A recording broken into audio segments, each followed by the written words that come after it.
Yeah, thank you for the welcome and the applause and for inviting us to present something on the climate and energy transition in Germany.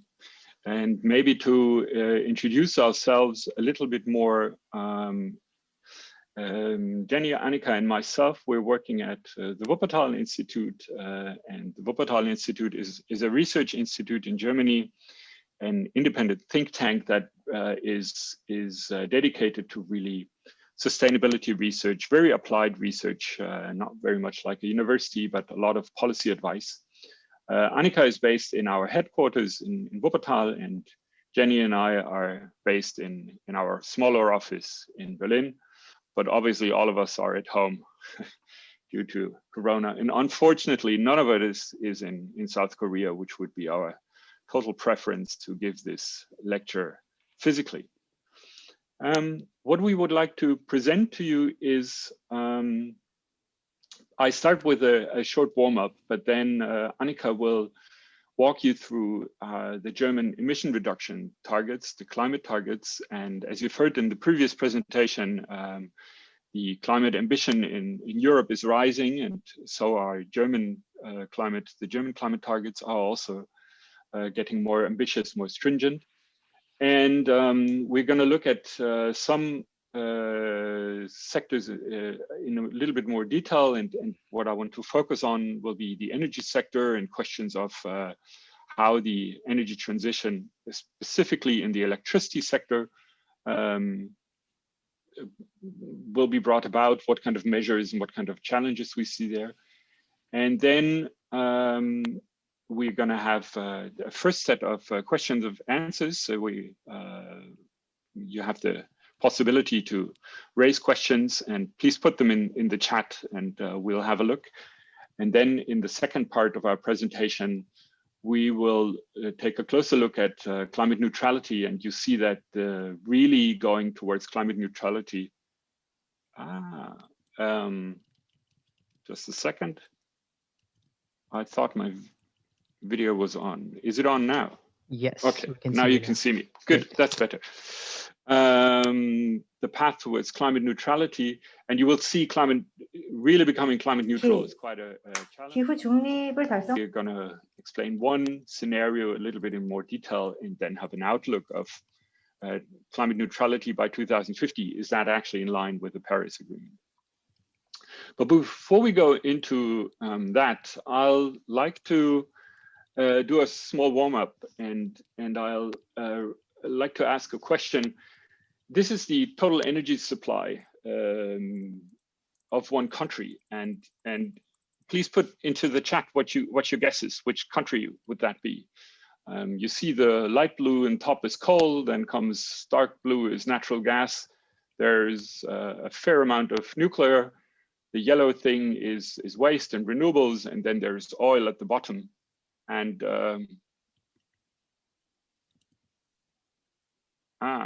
that could be difficult. Okay. 지금 채팅방에 답을 써주시면 되겠습니다. Just a sec. Can you see the answers, Timon?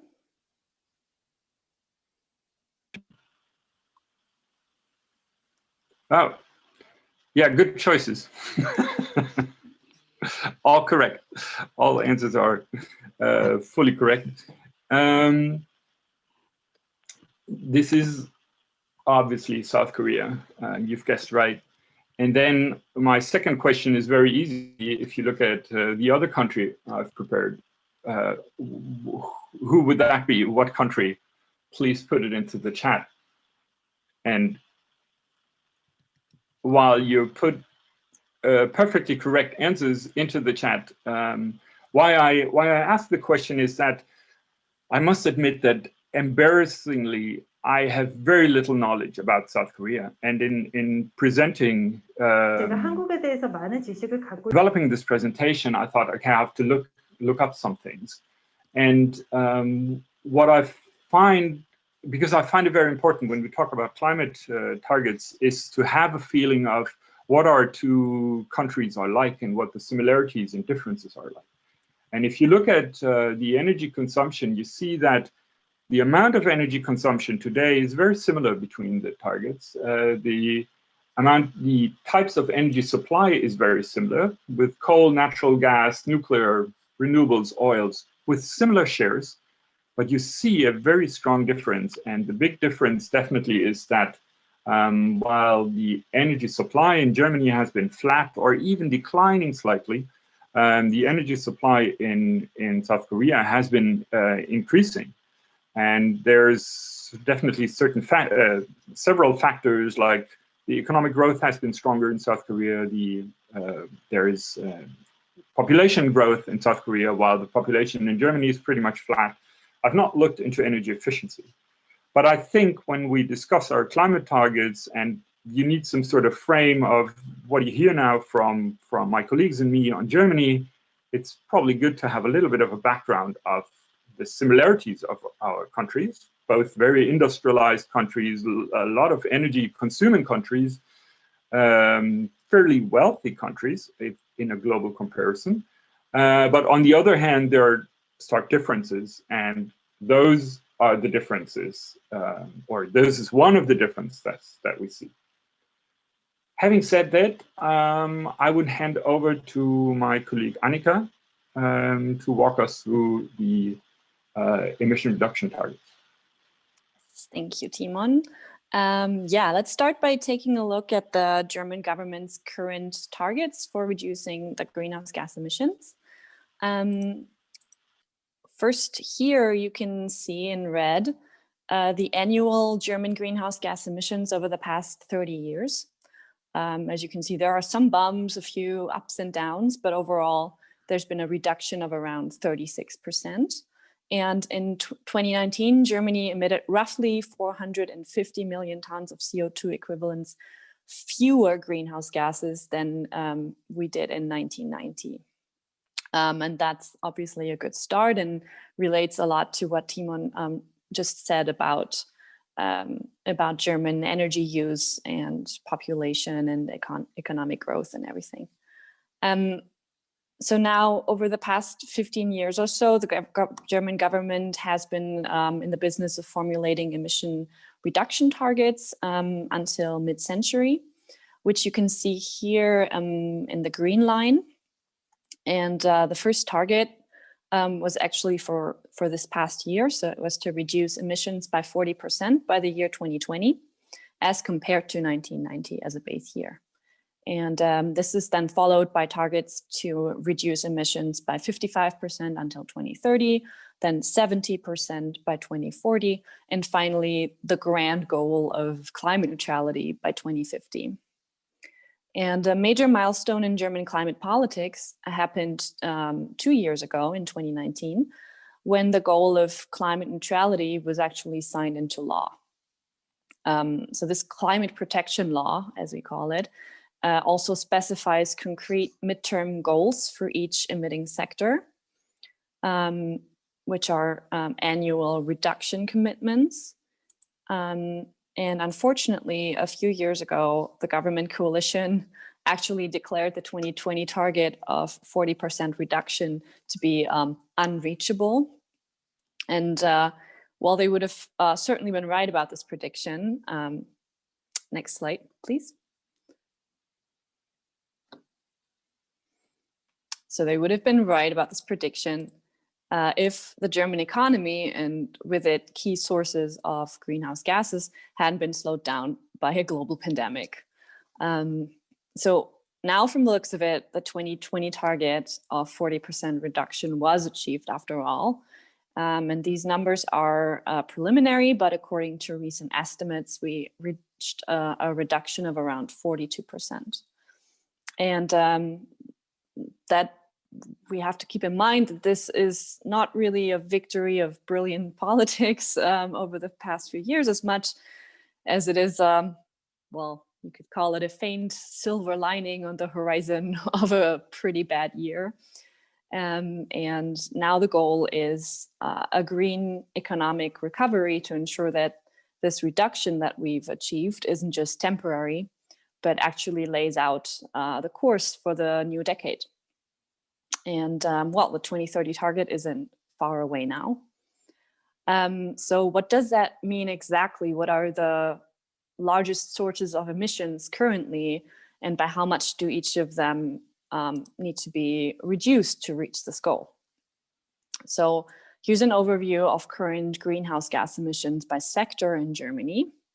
As you can see, the energy sector takes the largest slice of this undesirable pie at 35% of total emissions. And among other things, as you saw earlier, Germany still has a fairly large amount of coal and lignite in its energy mix, which are very emissions intensive. Germany also has a large energy intensive industry sector. So this produces, amongst other things, some basic materials such as steel or cement. 예를 들어서 철강이나 시멘트 그리고. And so industry is the second largest emitter in Germany and is responsible for about 23% of emissions. And the third largest is transport at 19%, which includes, for example, the transport of goods, but also domestic flights and of course, passenger cars. We have a big car industry in Germany and our kind of, well, car country, you could call it, which doesn't make it very easy to reduce emissions in transport. And the remaining roughly 23% of emissions come from buildings with 14%, agriculture, which is mostly from livestock at 8%, and others such as waste with the remaining 1%. Next slide, please. So here we can see the development of annual emissions by sector since 1990. And you can see the energy sector, this is the bottom, the pink bars at the bottom, has continually emitted the largest portion of greenhouse gases, but it also is responsible for nearly half of the overall reduction that we have achieved so far. So this was accomplished through switching coal to gas and renewables, that among other things. And yeah, for the other sectors, this diagram is maybe a little difficult to interpret because it's all very small. So we summed it up on the next slide. So what you see here is a comparison for each sector of its 1990 emissions, its 2018 emissions, and the 2030 sector targets that are laid out in the climate protection law. So again, you can see that energy, which is on the left here, was responsible for a large proportion of already achieved reductions. We can also see that most other sectors have, at least proportionally, also achieved significant reductions. All except for one, the transport sector, which is fairly in the middle here, it has hardly changed its annual emissions at all since the year 1990. It's very insignificantly lower in 2018 than 30 years before. And this is due to several different reasons, including an increased number of flights, but also, as I said, the car industry is very powerful and important in industry in Germany, and rollout of electric cars has been fairly slow here. And when we look at the 2030 targets, which are the light green columns for each sector, at first sight, it looks as though all sectors except for transport are well underway to achieving their respective targets. Most of them are at least halfway there. But of course, we need to consider that past reductions occurred over the course of 30 years, or 28. And the 2030 targets is now only a decade away. So this is just to give you an idea that these targets we have for the different sectors, the next interim target for 2030, they can be achieved, but they're definitely not a done deal, so to speak. And so, of course, the same goes for the overall 2030 target for all sectors. and subsequent targets for 2040 and 2050 that the German government has committed to. Yeah.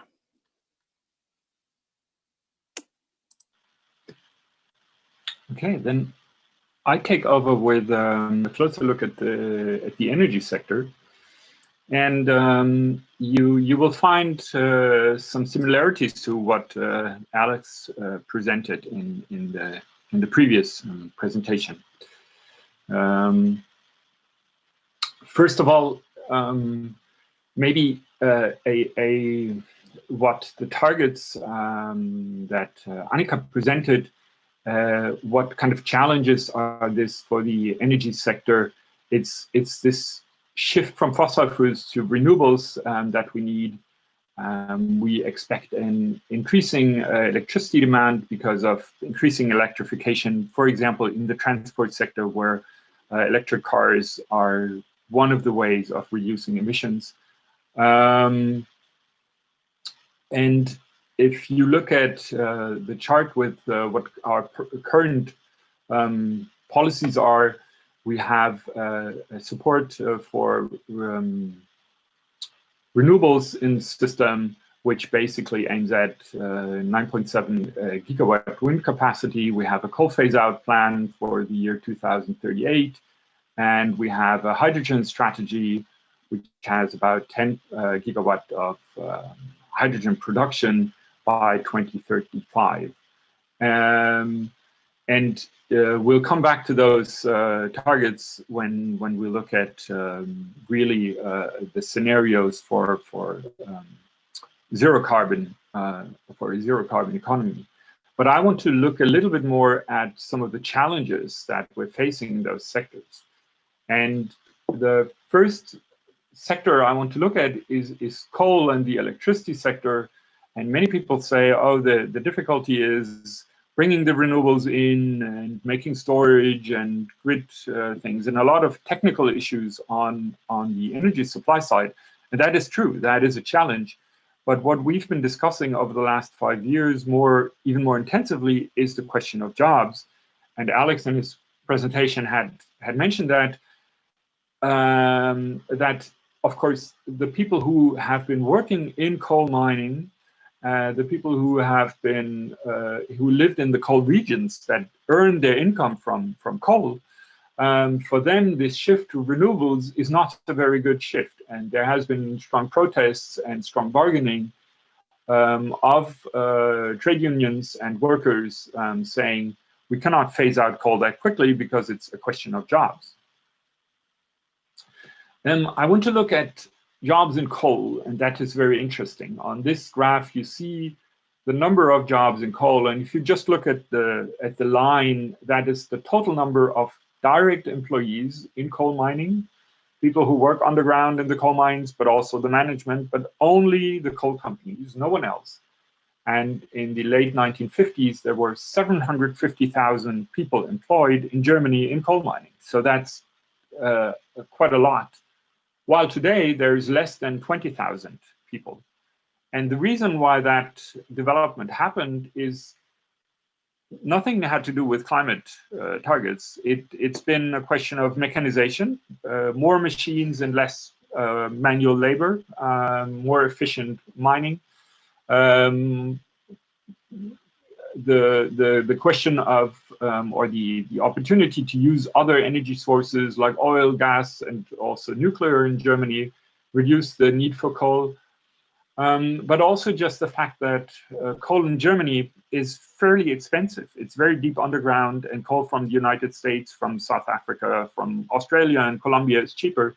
So we imported coal. So I find it very interesting that if you look at, we've gone down such a long way, and still, and it looks like it's a small number of jobs that are at stake. And still there is a lot of protest. This chart is also something Alex mentioned. This chart shows the employment of the energy sector in Germany overall. And what you see is that from 2000 to 2016, what this chart is, the employment of the energy sector the number of jobs in the energy sector has been going up. So basically, with renewables, and you see the blue bars at the bottom are the jobs in renewables. Because of the renewables, there's more jobs in the energy sector than there was 20 years ago. And this overcompensates the loss of jobs in the fossil fuel. But the problem is that, of course, it doesn't help the people in the coal regions very much if another region, for example, close to the shore where the wind farms are and the wind companies are, there is new jobs in wind farms and wind production, while they in their region lose their jobs. So we have had heavy struggles on this just transition issue and a lot of questions of how to compensate between regions. One thing that is often discussed is the question of, is it a cost question? And this is a curve not from Germany, but we could have similar charts from Germany. It's a cost of international costs of renewables. And I hope you see the gray bar at the bottom. That is the range of fossil fuel costs for electricity production from gas and coal. And then you see the different bars, the colorful bars, and the one in the middle, the reddish orange one is photovoltaics. And you see that 2010, 10 years ago, photovoltaics was about 4 times as expensive as electricity from coal and gas, while today it is pretty competitive. And same things can be said for wind. And it's not as much as a question of cost anymore as it was 10 years ago. And this is a big paradigm shift, in fact. So another and last issue is, if you look at the chart on the top left, that is the renewables, how they've, for electricity production, how they've increased. And there's a lot of wind and a lot of photovoltaics that has been built over the last 20 years in Germany. As I said, costs are less of a problem, but one of the problems is that there is local protests, especially against onshore wind, of people who do not want to have the site of wind farms very close to their house. And this is actually, if you look at, I don't know if you can see it, but if you look at the light blue chart, the amount of wind that was installed over the last years really flattened. We have very little wind installation rates over the last year. Having said that, yeah, we would come to questions and answers in the first break. And I see there's some questions in the. 그래서 이미 채팅창에 질문이 Yuan, if you could help out here. 주시겠습니까? 네, 질문들을 그러면 위부터 읽도록 하겠습니다. 맨 위에 영어로 써진 질문은 잘못 남기신 거라고 알려주셔서 그 다음 질문 한국어로 써 있는 것부터 읽겠습니다. 굉장히 긴 질문인데요. 최근 유럽이 신재생 에너지의 발전 비율을 늘려 전기세에 대한 국민들의 부담이 있을 것 같습니다.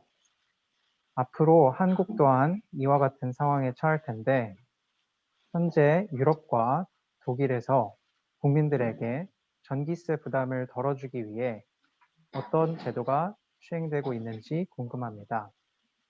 특히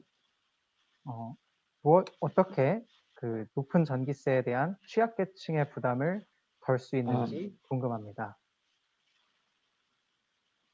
다음 질문들을 계속해서 읽어도 될까요? 아니면 이 질문에 먼저 답변하시겠습니까?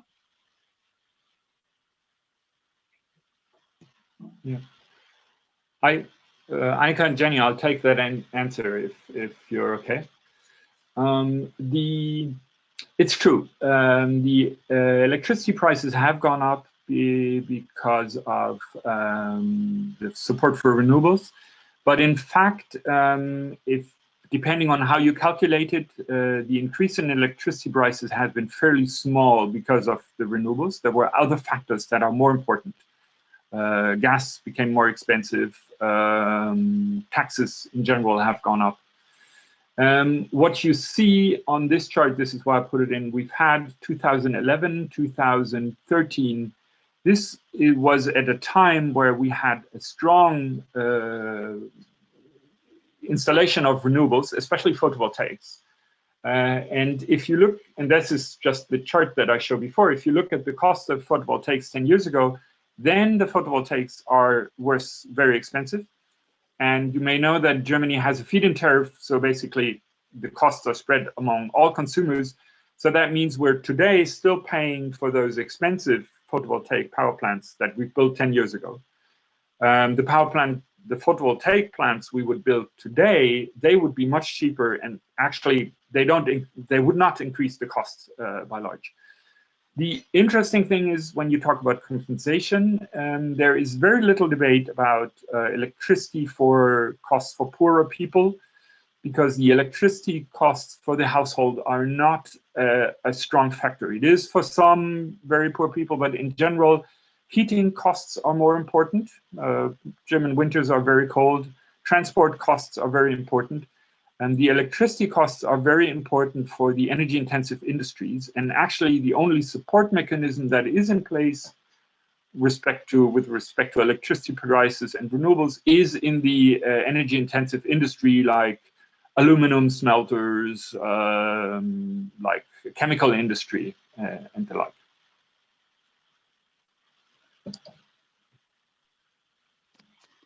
있습니다.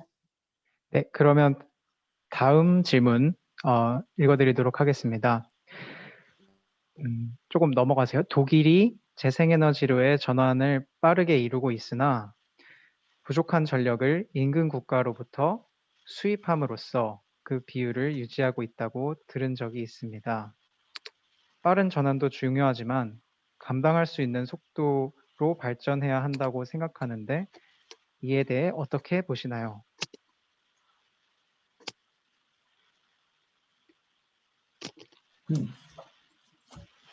Yeah, good point, but 네, interestingly. 좋은 점을 지적해 주셨습니다. 그런데 흥미롭게도 사실은 거꾸로입니다. 지금 상황이요.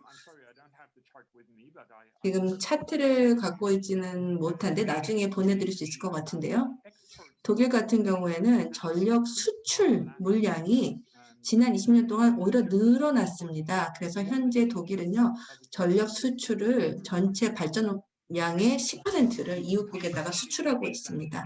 이거에 대한 경제성을 따져보게 되면요, 그러니까 재생에너지가 있고, 그리고 대형 전력회사, 발전회사들이 이제 화석연료 기반의 이런 발전소들을 폐쇄하고 싶어 하지 않아 하기 때문에 태양열이나 혹은 풍력과 관련해서 이 발생하는 많은 에너지들을 오히려 이웃국에 수출하고 있다라고 하겠습니다. 더 많이 수출량이 늘어났습니다. 그래서 거꾸로의 상황이라고 보시면 되겠고요. 물론 이제 독일의 상황은 한국하고는 굉장히 많이 다릅니다. 그래서 독일 같은 경우에는 사실 이제 저희 모든 국경마다 다 EU 회원국들과 연접하고 있죠. 그래서 유럽연합의 의도도 뭐냐면은 강력한 그런 모든 물품에 대해서 전력을 포함한 모든 물품에 대해서 강력한 교역을 하도록 하는 것입니다. 그러니까 전력 자체가 워낙 많이 교류가 되고 그래서 가장 저렴하게 발전을 할 수 있는 국가가 이제 공급을 하는 것이죠. 그래서 오스트리아나 노르웨이, 스웨덴 같은 경우 보시면 수력 발전이 풍부하고 임업에 대한 자원들이 풍부하기 때문에 독일의 이제 전력이 부족하게 될 경우에 이쪽에서 제공을 하게 되고 또 저희 같은 경우도 풍력이나 일조량을 이용한 많은 재생에너지가 발전하게 되면 이것을 또 다른 나라들에게 제공을 하게 되는 겁니다. 물론 한국하고는 좀 상황이 다른 걸로 알고 있습니다.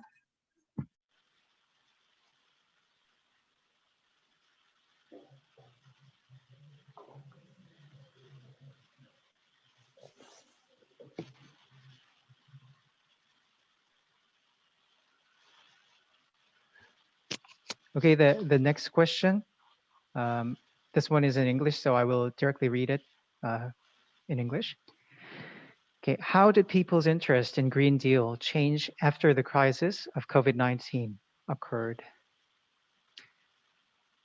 I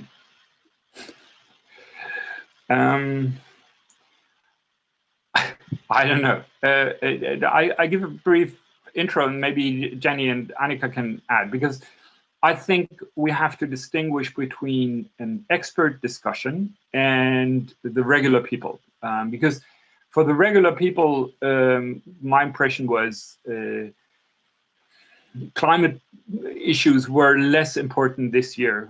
Last year, there was a lot of, last year meaning 2019, there was a lot of interest in climate issues. There was Fridays for Future protests very strongly in Germany, and all that has gone down with the COVID situation. But if you look at experts like politicians, associations, industry, and they continue with climate mitigation despite the COVID pandemic. And actually, a lot of the money that is used, is supposed to be used to bring up the economy, is should support climate mitigation. And I think that is a way where actually we've been trying to learn from South Korea, because we did not do this in the first, in 10 years ago in the financial crisis, where a lot of European countries have put their economic support programs in old sectors, while South Korea has strongly invested in new sectors and clean sectors. So we're trying to do better this time.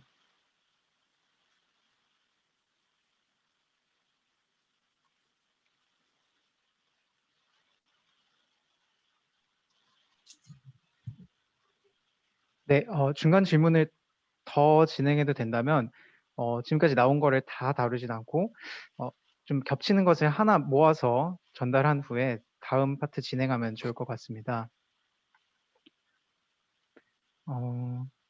네, 독일 탄광 노동자들의 직업 전환 관련 질문이 많이 나왔는데요. 직업 전환을 위한 방안이 따로 있는지,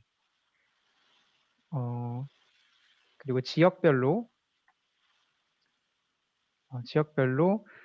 동독에 석탄 공장들이 몰려 있고 이와 관련된 위원회를 형성했다는 얘기를 들었는데 어떤 과정으로 탈석탄을 유도할 수 있었는지 궁금합니다.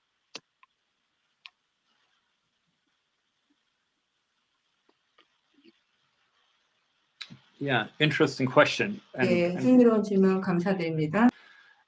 You know much more about Germany than I do about South Korea, and than I expected. So we could go very much into detail, and Jenny and I have been working quite a bit on coal miners and the structural change issues. There is a lot of social security and social benefits and programs for miners and people who lose their jobs and get unemployed in Germany in general, if you compare this to global standards or other countries. There has been funding for those people who lose their job, but actually this is not the really important thing. If you look, Annika presented this, well, no, it was on my slide. The plan for now is to phase out coal by 2038. If you look at how old the people are who work in the mines, 2/3 of them are over 45. So in 20 years, most of them will actually retire anyhow. So the people who work in the mines, for them, it's less of a problem. The bigger problem is for the region where the whole economy is, the indirect jobs, the tax incomes. And there has been strong compensation schemes, and this could be a talk on its own, where I think it has a lot to do not only with the economic situation of the coal mining, but of the whole reunification of Germany, where East Germany is still economically much weaker than West Germany, and we're still compensating for that reunification. And we're discussing it as a climate issue, but it's a justice issue that goes much beyond energy and climate policy. I don't know how many questions there are, but I feel I'm talking too much and would like to give Jenny and Annika time to present. So I don't know, can we move on, or is there very important questions you want to raise now? Maybe we can raise some after the second part of the presentation. Sure, we could move on. then I would hand over to Jenny. Yeah, thank you, Timon. Okay, so now let's come to the third part of our presentation, the path towards climate neutrality. First, we will see that Germany has increased its climate ambitions in the last years, so that are good news. And then we will have a look at one possible scenario, how climate neutrality can be achieved by 2015. So, Annika already presented to you Germany's current climate goals, which include the country becoming climate neutral by 2050. However, this is a relatively new development. As recently as 2016, Germany's climate protection plan aimed for -80 to -95% reduction by 2050. Okay, speak louder. Okay, I will just put the computer a bit closer to me. Please wait a moment. Sorry for this.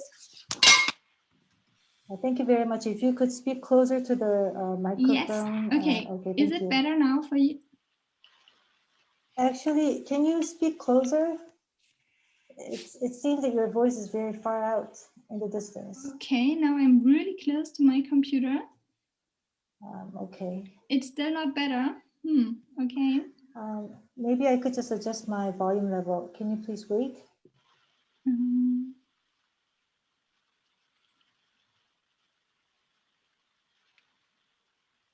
Okay, so is it better now? Yes, it's gotten better. Thank you very much. Okay, thank you, and sorry for that. Okay, let's go on. Okay, as you see here, climate neutrality is a relatively new development. Timon, next slide, please.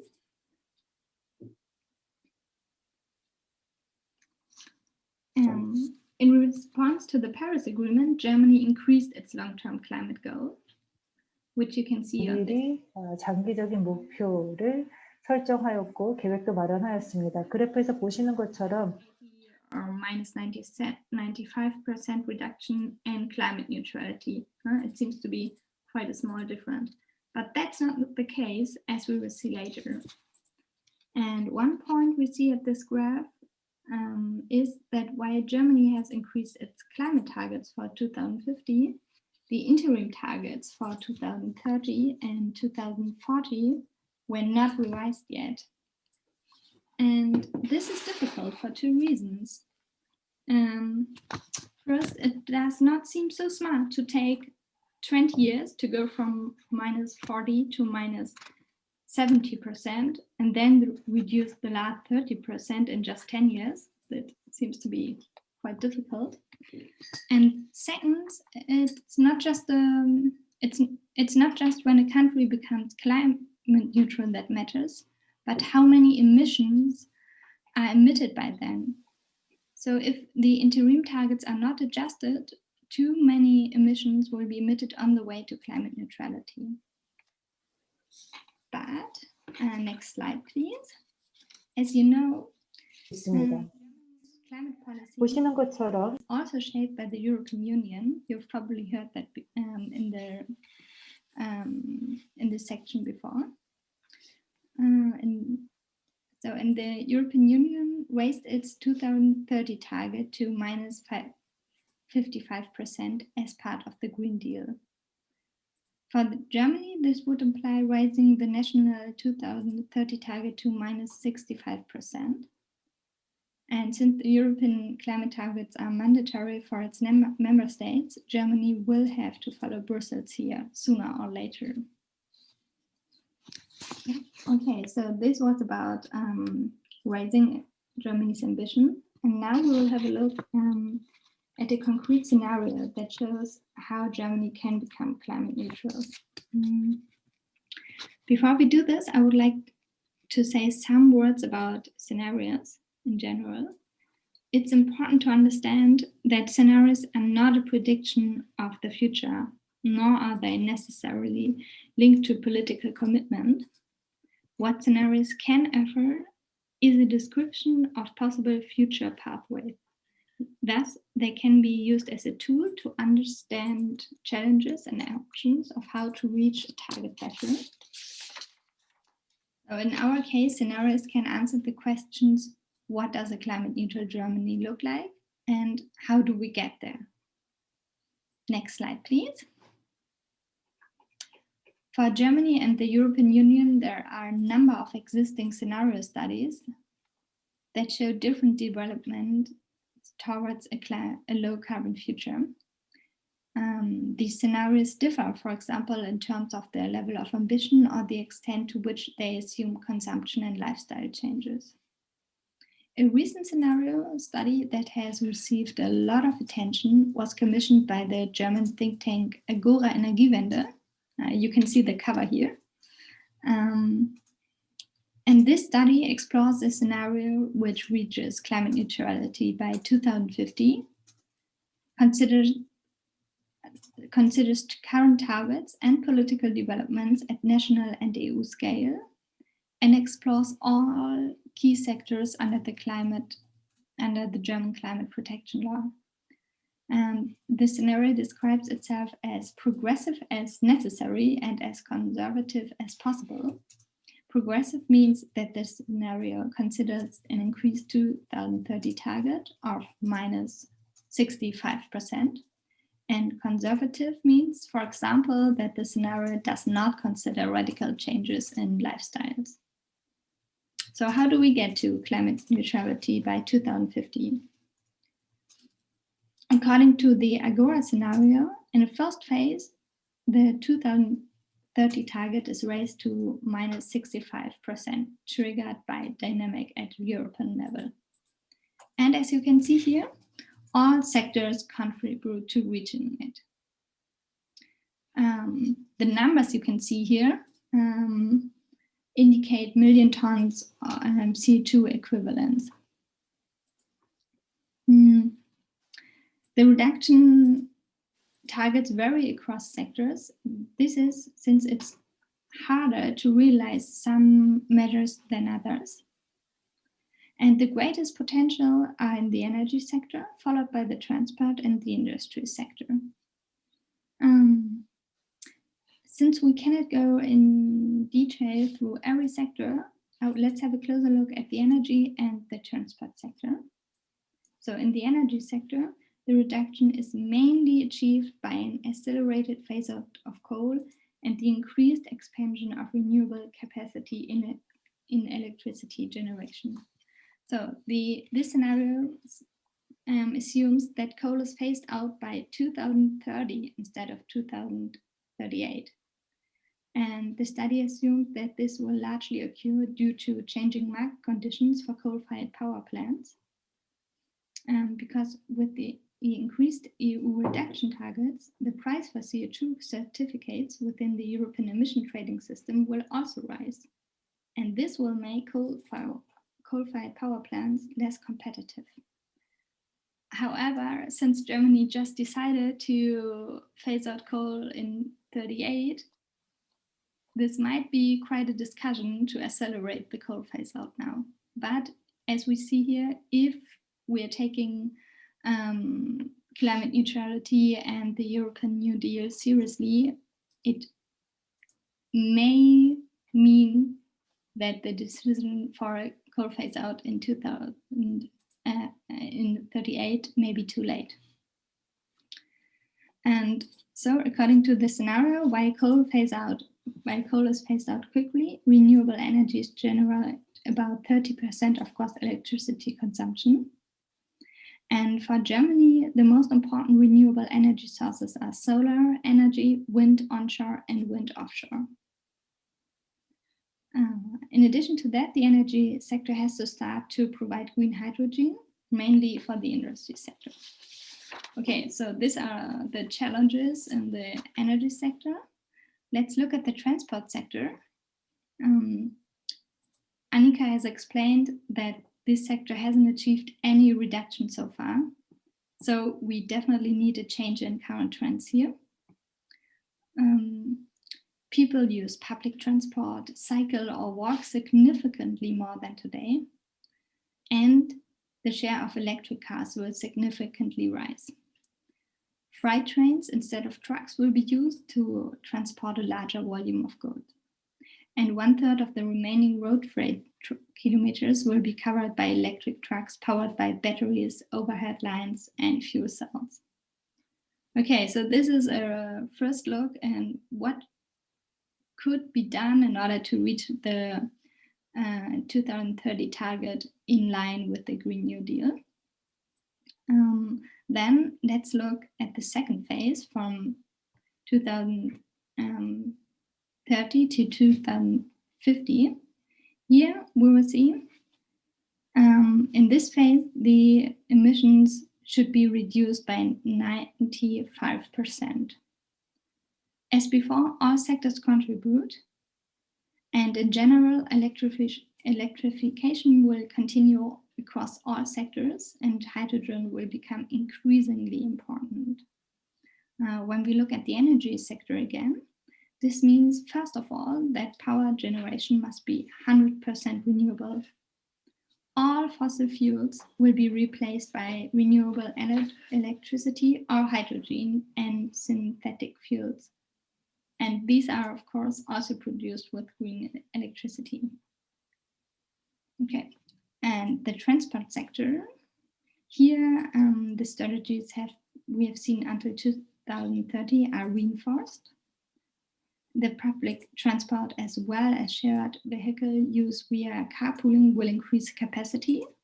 Almost all remaining cars are electric, and more goods will be transported by rail. The remaining trucks are powered by batteries, overhead lines, and fuel cells. And air transport and shipping will be powered entirely by electricity-based synthetic fuels. Okay, so this was the second phase. But what will happen then? Let's have a look at the next slide. So now we reached the year 2015 and 62 million tons of annual greenhouse gas emissions still remain according to our scenario. Where do these emissions come from? As you can see here, the biggest chunk comes from agriculture. Emissions arise through fertilizers and by animal husbandry. So as long as cattle continue to be kept, methane emissions in agriculture cannot be completely avoided. And some emissions also exist in industrial processes. According to current knowledge, not all process-related emissions in industry can be avoided. And this applies particularly in cement, lime, and glass industry. By contrast, we can see here very well that energy-related greenhouse gas emissions can be almost completely eliminated by using renewable energy sources. And this is really important to understand. Earlier, I announced that we will see that there is really a big difference between -80 and -95 and -100% reduction. And when we aim for -95% reduction in contrast to 80%, there are definitely no fossil fuels in our energy system anymore. No natural gas, no coal, no oil. And when we aim for -100% reduction, there are mainly two options. We can either radically change our lifestyles and consume very, very few animal products anymore. Then the remaining emissions could probably be compensated by strengthening natural CO2 sinks, such as forests and moors. Or we can try to compensate the remaining CO2 emissions by carbon capture and storage, in short, CCS. This means to capture CO2 from the air or from the combustion of biomass and to storage it, for example, under the seabed. The problem of both options is that, at least in Germany, they're both not that popular, and the CCS technology is not yet fully mature. But since it seems to be more realistic to achieve a sufficient acceptance for CCS than to radically change nutrition habits, This scenario I presented here works with CCS, as you can see here. So they are reaching net zero by negative emissions. Okay. As a short reminder, what I just presented to you is a scientific scenario that shows one way how Germany can reduce its emissions and become climate neutral. These are not yet adopted policy measures. And if we compare current policy with this scenario, we see that, for example, current regulation on the transformation of the energy sector is likely insufficient for reaching German and EU climate goals. For example, the expansion of wind and solar energy and the production of hydrogen must be significantly increased. And as we have seen before, the coal phase out should be accelerated. Okay, this was a short look at possible pathways towards climate neutrality. Then I think it's Annika's turn. Yes, thank you. All right, so now we have looked at what the government's current targets and supporting policies are, and we've looked at a scenario that follows these targets and reaches climate neutrality by 2050. But to finish up, we wanted to raise another question. So let's take a step back and ask, are these targets even sufficient? So a lot of the rhetoric around the Paris Agreement in Germany and other countries suggests that becoming climate neutral by 2050 is synonymous with honoring the Paris Agreement. But is this really true? Next slide, please. So just, I'm sure you're all aware, but just to remind us all, the key goal of the Paris Agreement is holding the increase in the global average temperature to well below 2 degrees above pre-industrial levels, and pursuing efforts to limit the temperature increase to 1.5 degrees above pre-industrial levels, recognizing that this, so limiting it to 1.5, would significantly reduce the risks and impacts of climate change.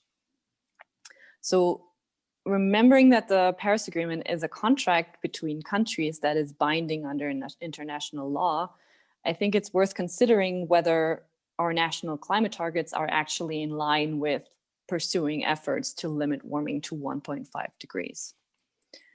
And there are many things to consider when deciding what is fair, which countries should contribute how much to these shared efforts of reaching 1.5. And that is a whole other debate about morals and ethics that I don't think we can get into today. But so there's the German Council of Experts on Environmental Issues, which is basically just a high-level group of experts that advises the German government. They did some very basic calculations about what would be a fair contribution towards the Paris Agreement. And this calculation suggests that the government's current targets are not actually a fair contribution to the 1.5 degree goal. Next slide, please.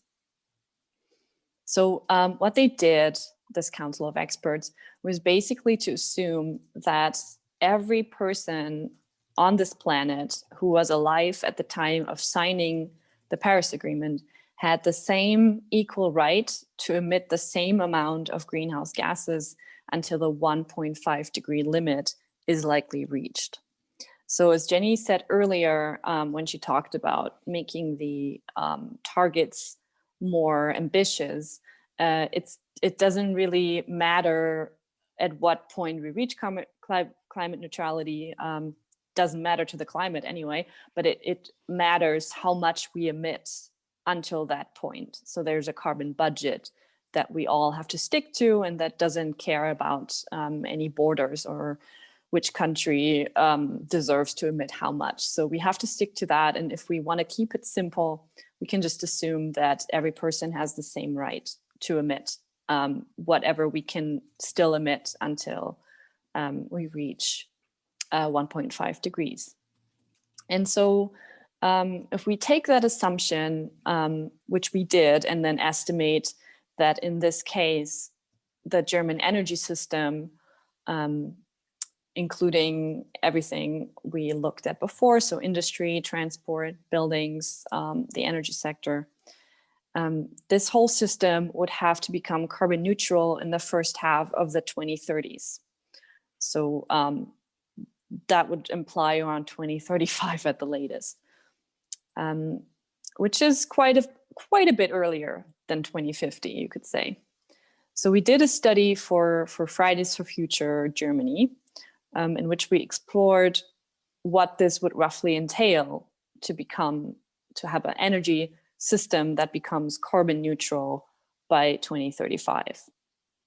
And so we have this nice little table again here, which looks at the energy sector, and the numbers are quite striking. You can see here the comparison again with the current targets and with the 2050 Agora scenario that Jenny explained. And because everything would have to be accomplished in about half the time if we start in 2020, this is 15 years rather than 30, right? So we would have to be much more ambitious. And this is just the example of the energy sector. You can imagine similar policies for the other sectors that would have to be adopted. And for the energy sector, it means installing at least around 25 to 30 gigawatts of new renewable capacity every year, which is compared to the almost 10 that current policy implies and the 15.5 from the Agora scenario. It is quite a lot more, so up to 3 times more than what current policy implies.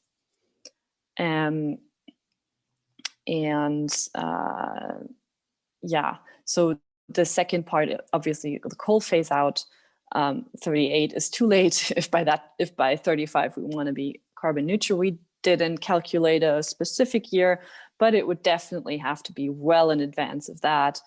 So 2030, perhaps earlier, would be necessary, which with current debates seems a bit tricky.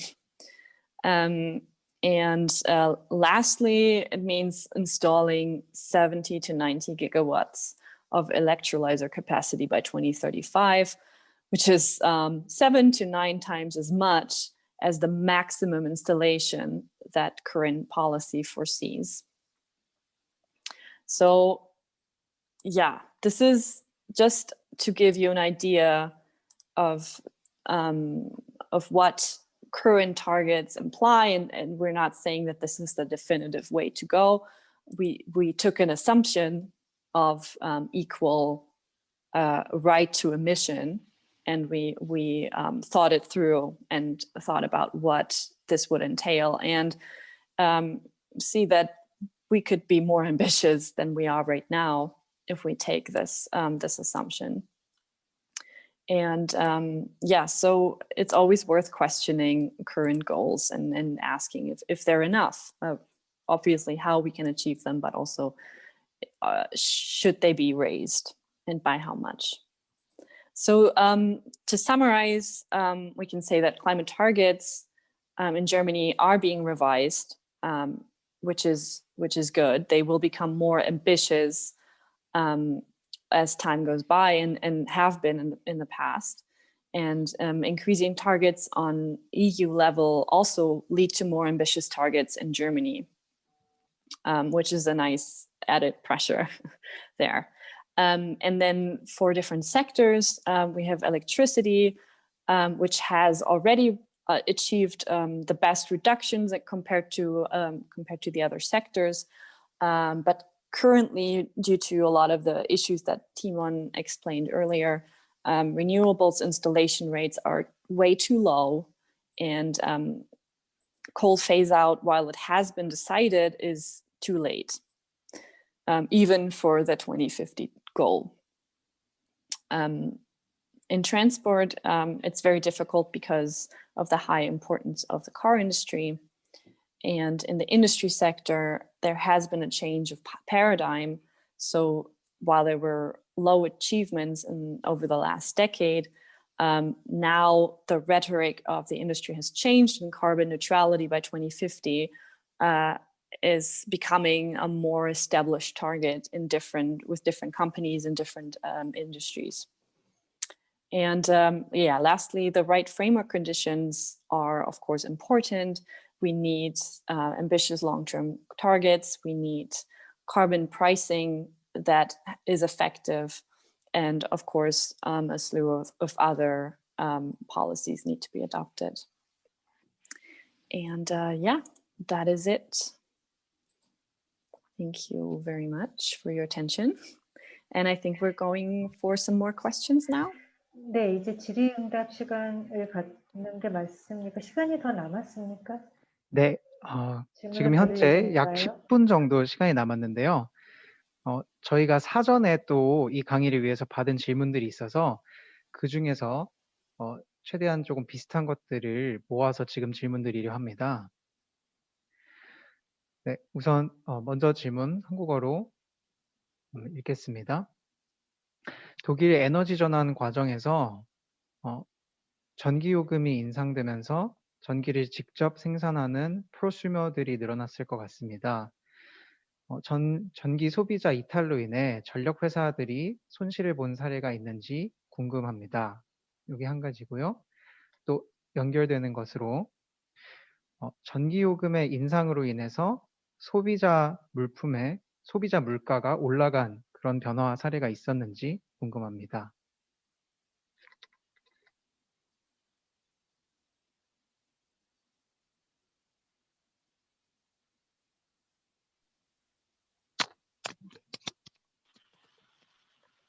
Who wants to go of us?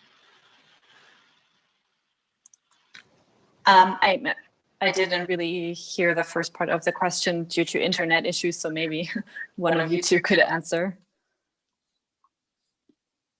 Timon, please go. I didn't really get the question because it was...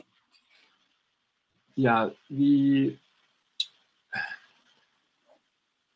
there has been a lot of debate also on electricity prices for renewables, and but basically, if you look at other price drivers, there are other things that are important. And I'm sorry, I keep repeating myself a little bit on this. Inflation in Germany has, over the last 10 years, been extremely low. There's basically no inflation rate. And if you look at which parts of the energy system drive the inflation, then it's basically oil for cars, fuel, and it's gas, where the gas price is linked to the oil price for heating in winter, and part of the electricity. The driver of renewables is very limited, but there has been a strong debate, and that has, in my view, it's a little bit of an outdated debate because it's in a debate of we had 7-8 years ago when the renewable prices were quite high, and we're still paying those costs, but it's basically costs of technology development for technologies which 10 years, 20 years ago were not very mature, but now are becoming more and more mature. There is a more complex debate on, well, if we bring in more electricity now, more renewables now, we are at a renewable rate of little below 50%. In the first half of 2020, we were actually over 50% because the electricity consumption was low due to the pandemic. And we had a very sunny and very windy spring, a beautiful time for renewables. And now all the more renewables we bring in, the more money we need to spend for either grids that need to be electricity grid that need to be extensified, or questions of storage becoming more and more important. But the renewables as such are so cheap, so to speak, that they can compete with new coal and gas fired power plants. 있습니다. 네, 감사합니다. 그러면 다음 질문 말씀드리겠습니다. 재생에너지 확대에 따라서 전력망 설비도 같이 확대가 되는데요. 이런 전력망 설비 확대에 따라서 주민들의 반발이 있을 경우 어떤 식으로 독일은 해결했는지 궁금합니다. 한국의 경우 이런 반발들과 관련해서 재생에너지 입지 규제 등도 생기는데요. 이런 것에 대해서 주민과의 갈등을 어떻게 풀어갔는지 알려주시면 감사하겠습니다.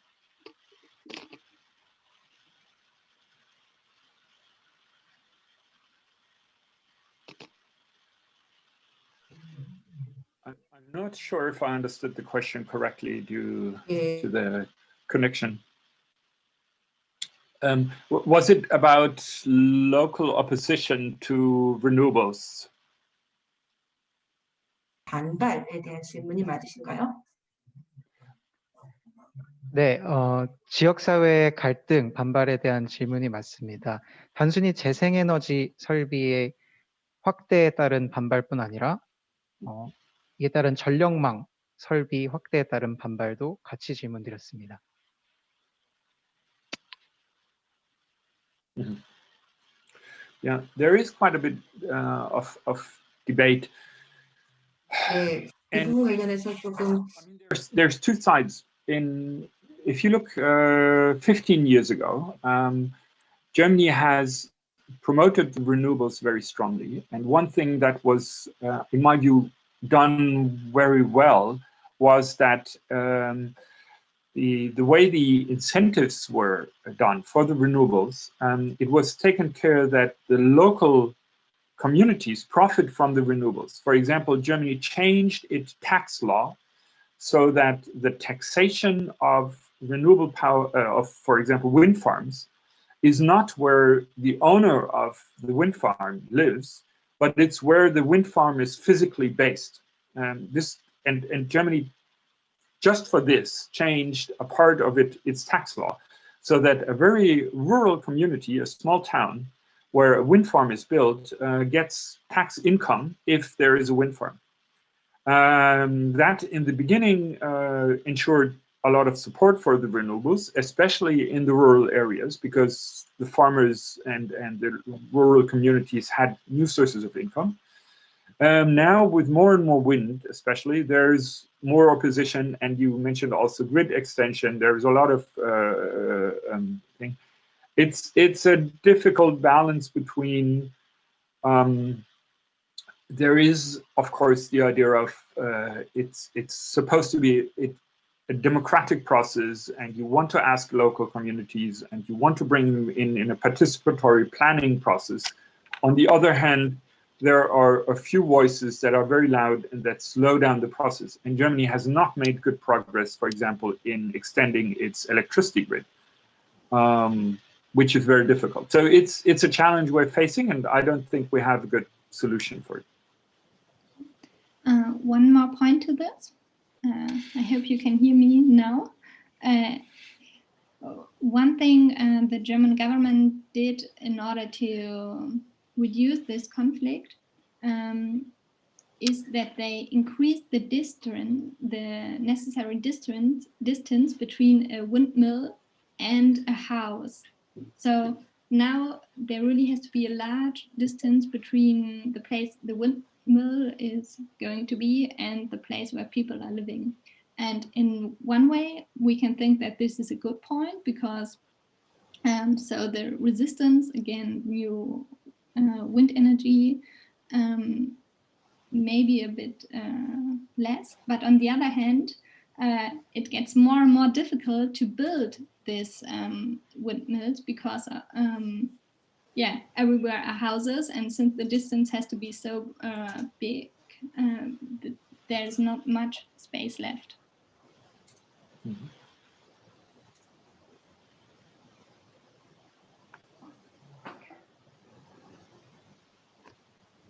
네, 시간이 거의 다 됐는데요. 혹시 그러면은 지금 이 자리에서 바로 질문해 주실 분이 있으시면 혹시 손을 들고 마지막 한 질문만 받아보도록 하겠습니다. 지금 한 2분 정도 남아서요. 만약 이 질문을 꼭 정말 여기서 듣고 싶다 하시는 게 있으시면 지금 바로 손을 들어주시면 감사하겠습니다. 네, 오지형님 기획단 분은 후순위로 드리려 하는데요. 다른 분들이 없으시면 네, 다른 분 없으셔서 지형님 질문 드리겠습니다. 바로 직접 음소거 끄시고 말씀해 주시면 되겠습니다. 한국말로 하시지 않고 만약 영어로 하실 거면 채널을 변경하셔야 됩니다. 지형님. 네네, 채널 변경은 어떻게 하나요? 영어로 말씀하실 건가요?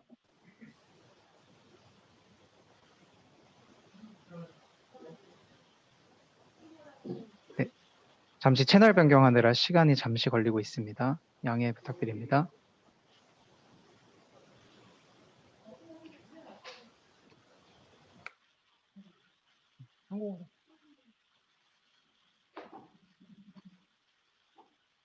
네, 잠깐 지연이 됐는데요. 제가 질문 지금 바로 드리겠습니다. 한국이 이제 지금까지 세워온 So 온실가스 Korea so far has come up with a lot of plans, and some of them have been overturned, and they have. 면 사실 저희가 약간 공허한 뭐 2050년 넷제로에 대한 얘기나 아니면 장기적인 계획만으로는 우리가 기후 위기를 해결할 수 없다는 것이 좀 분명하다고 생각을 하는데요. 그렇다면 이제 독일이 사실 좀 정당 간 합의를 이루고 좀 합의를 한번 이루면 그거를 계속 실제로 실현시키는데 약간 그러한 이제 정치적 문화가 있는 것으로 알고 있는데 가장 효과적인 이제 법적이나 아니면 정책 관련된 그 제도들을 어떤 걸로 꼽을 수 있을지 궁금합니다. 그래서 이제 정부가 이제 내세운 정책들이 실제로 실현되는 과정에서 어떤 요인들이 필요한지 그런 것들을 말씀해 주시면 감사하겠습니다.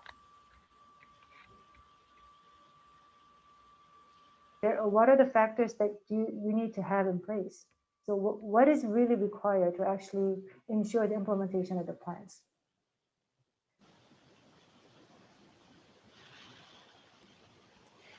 Okay, maybe I start and then Annika and Jenny can add. First of all, I'm not so sure if Germany is actually that good in implementing our plans. We like to show globally that we're the good climate protectors, and in some things we did make achievements. On the other hand, I think sometimes we're better at promoting our what we do than what we actually do.